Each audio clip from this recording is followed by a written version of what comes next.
That's right. The quality of education that an individual student gets in a local school district should not depend on the assessed wealth of that particular district. Now, what's this mean to the individual taxpayer then? This means an early Christmas gift if it's finally implemented for the local property taxpayer. The property tax is an archaic way of supporting public education.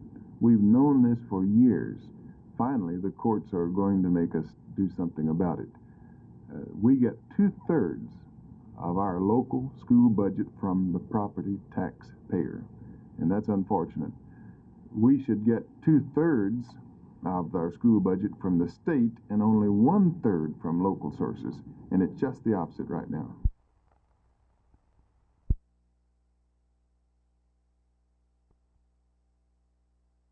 We spoke with them yesterday and agreed with them that we were going to move the service back to a start at 11:30 instead of at midnight, and end the service at midnight with one of the deputy chiefs representing the police department to light the community Christmas tree.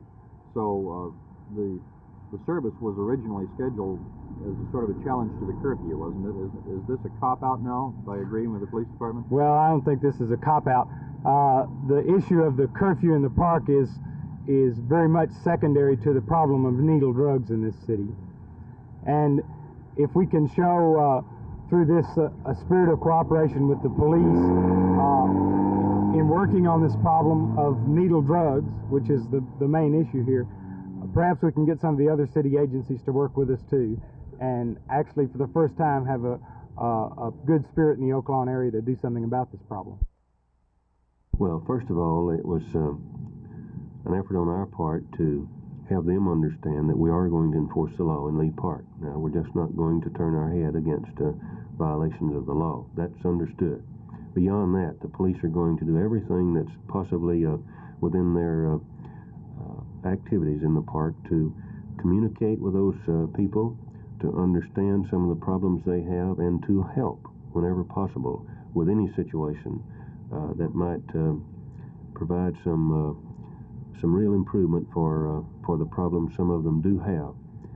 The police are going to spend time in the park in an effort to get to know and understand some of the people, trying to gain their support and understanding on what's needed on the part of both.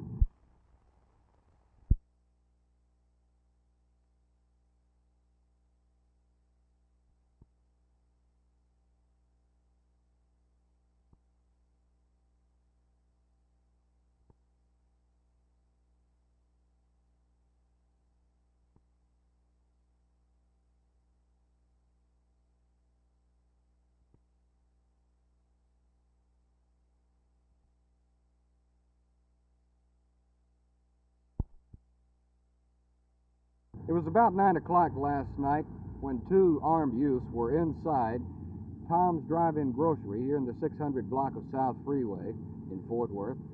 They were robbing the store. The pair initially escaped with about $70 in cash. But one of the youths, as he was running from the store, was recognized by a person sitting outside. The eyewitness was the boy's mother. Well, I asked a friend of mine to go in the store and get me a beer. And he went. And I was still sitting in the car. I had some more friends with me, but I was sitting out there in the car. And wasn't but a few minutes before I seen the boys come out. And the last one I noticed was my own son. Was he carrying a gun? Yes. When he run, I recognized his voice.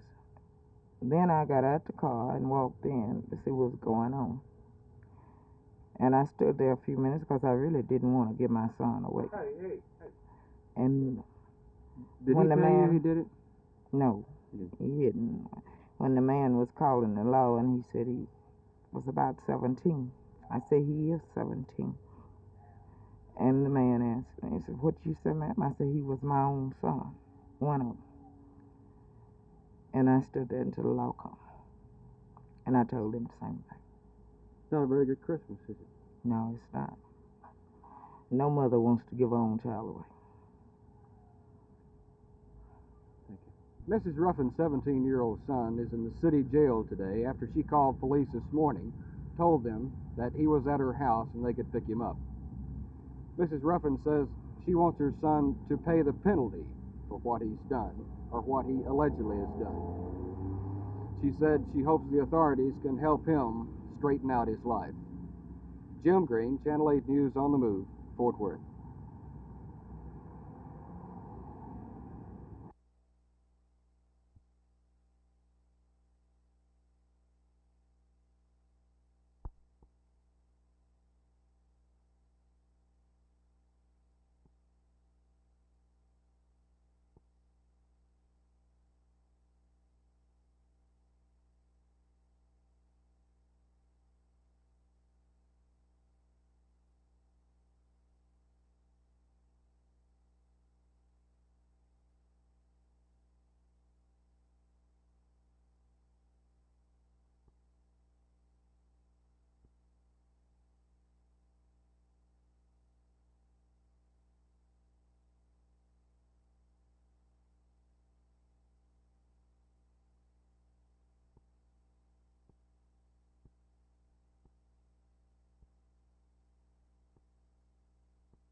It was also noted that petitions which had been circulated calling for the repeal of the city open housing law will henceforth be circulated under the name of the Ladies Society for the Preservation of Dallas County.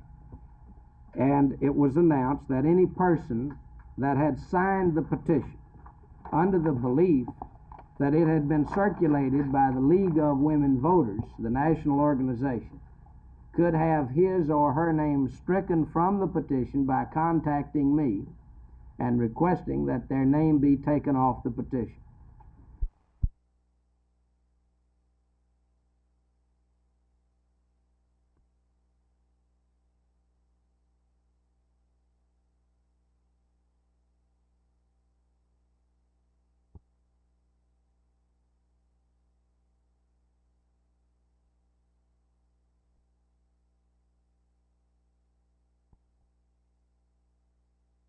Roy, is this the first time you've ever had cholera on your place? No, sir, I had it once before, way off, not here.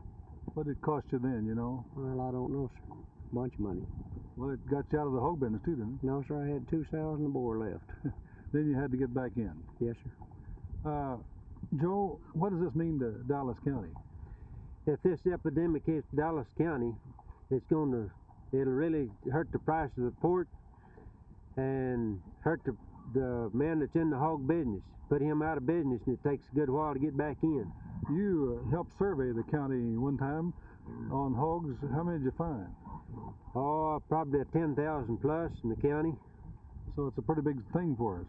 Pretty big thing in Dallas County. Even though it's a metropolitan area, there's a lot of hogs in Dallas County. Joe, does this have anything at all to do with the consumer? Nothing at all. It's only to the hog.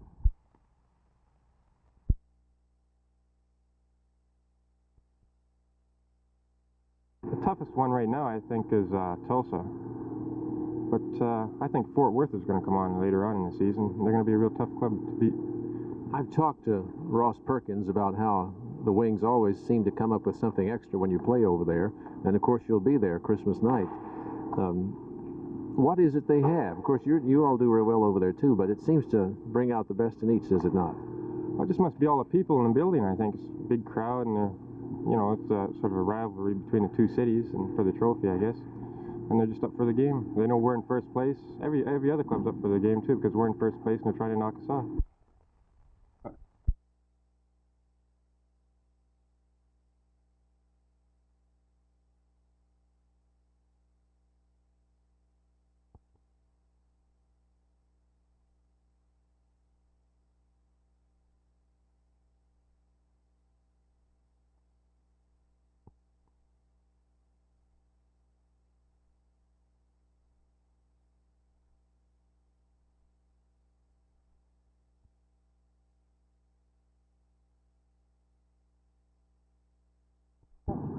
by the flagpole.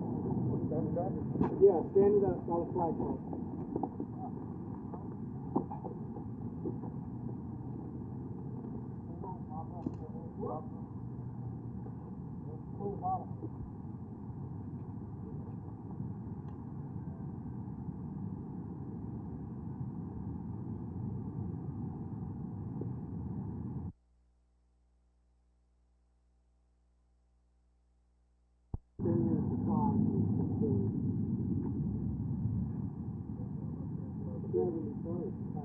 Not yet. We'll put lights and decorations back there.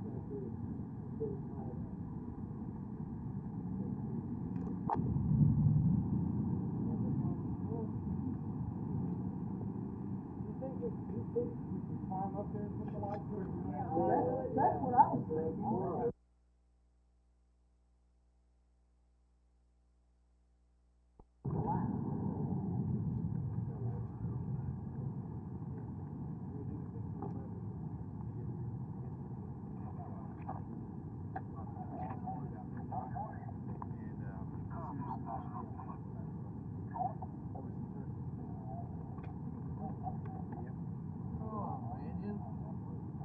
Brand new everything.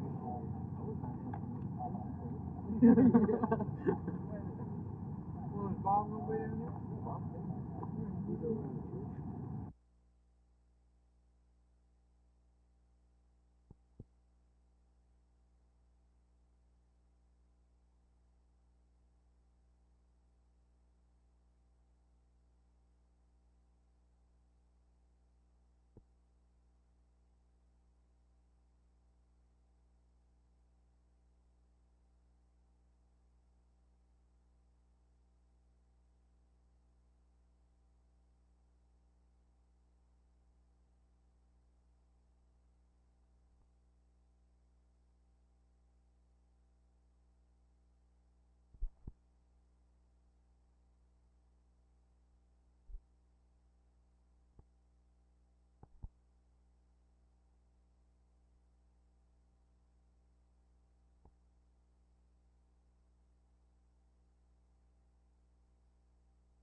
Well, we have been slowed down, I would say yes.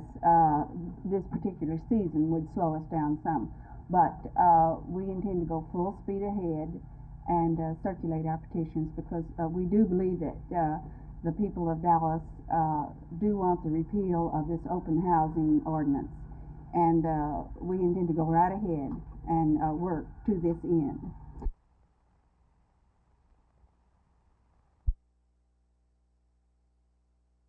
Some circumstances.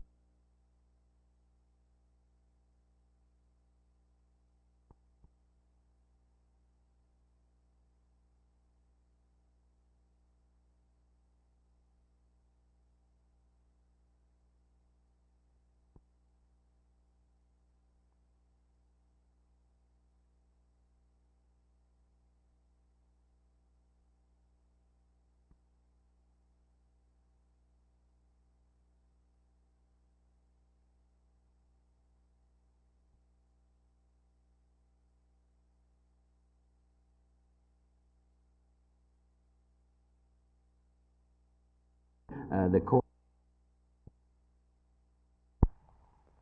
I certainly am, and I think they're more than anxious to work with us, and for the first time have heard a lot of the things we've been saying for 2 years. Because if you lose revenue from the local taxpayer, then the money has to come from somewhere. I think that there will be a challenge here, but you see, the problem in financing schools at the local level is that we have a very narrow tax base, that is, property. The state has a much broader base. It not only includes property, but it includes income, sales tax, tax on natural resources, on interstate exchanges. It has a much broader tax base than we do at the local level. Therefore, it can be done much more effectively and with much greater equity. We'll be willing to work with us in trying to diminish the hard drug problem that does exist in Lee Park. and the police officers are going to be taking advantage of that offer of assistance from them and trying to deal very specifically with the pushers and distributors of hard narcotics. On the table. No, sir, it does not. All it affects is the fact that there'll be that much less. If it breaks out here, it'll be that many less pork chops and hams. It'll affect the price of it if the hog collar strikes and we're out of pork. Naturally, it's going to make the price considerable more. Roy, how long you been in the hog business? All my life, sir. All your life? Yes, sir. Well, is it still a good business? Yes, sir. You're making a living at it? Yes, sir.